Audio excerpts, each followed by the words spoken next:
यही था क्या? तो यहां क्या होता है कि जब पांडवों को 12 वर्ष का वनवास और 1 वर्ष का अज्ञातवास दिया जाता है, तो आपको पता था कि उनका नियम यह बनाया गया था कि अगर 12 वर्ष के बाद में जहां कहीं भी वो दिख गए तो वापस 12 वर्ष का वनवास और भुगतना पड़ेगा। तो आप कल्पना कीजिए, सोचिए कि उनका जीवन कितना संघर्षमय था।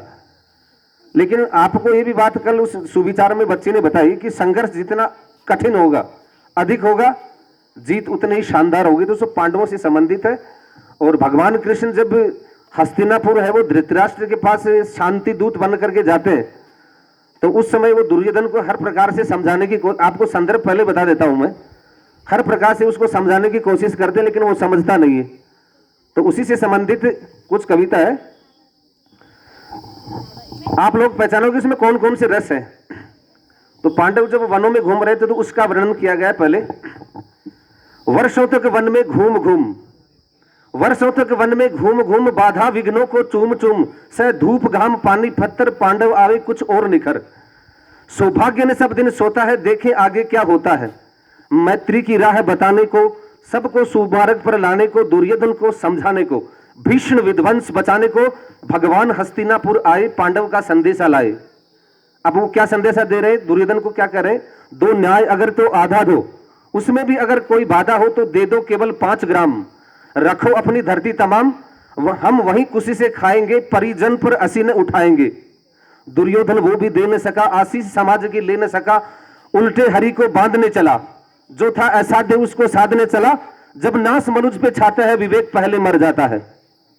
अरे वो दुर्योधन ने क्या भगवान कृष्ण को बांधने की कोशिश की, तो उसने विकराल रूप धारण किया। तो उसके आगे की कविता है कि जब विकराल रूप धारण किया तो वहां जो बैठे राजा महाराजा जो लोग थे उनकी क्या स्थिति होती है। हरि ने भीषण हुंकार किया, अपना स्वरूप विस्तार किया, डगमग डगमग दिग्गज डोले, भगवान कुपित होकर बोले, जंजीर बढ़ाकर साध मुझे, हाँ हाँ दुर्योधन बांध मुझे। कौन से रस की उत्पत्ति हो रही है? शाबाश। और साथ साथ में एक रस और भी आ रहा है, कौन सा है? अरे पास में लोग वो डरे हुए हैं, तो कौन सा रस उत्पन्न होगा?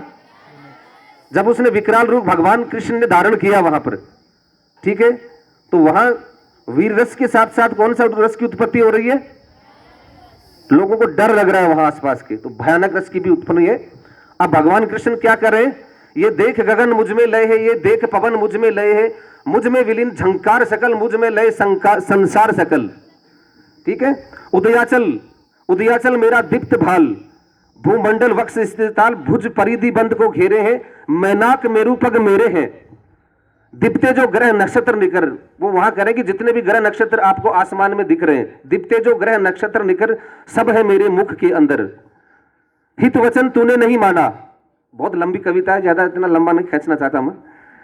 वो उसको समझाने की कोशिश कर रहे हैं कि दृग है तो दृश्य अकांड देख, क्योंकि आंखें रखते हो ना आप, तो सही बात को समझ लेना। दृग है तो दृश्य अकांड देख, मुझमें सारा ब्रह्मांड देख, चर अचर जीव जग, क्षर अक्षर नश्वर मनुष्य, सुर जाति अमर। सतकोटि सूर्य सतकोटि चंद्र, सतकोटि सरित सत सिंधु मंद्र, सब है मेरे मुख के अंदर।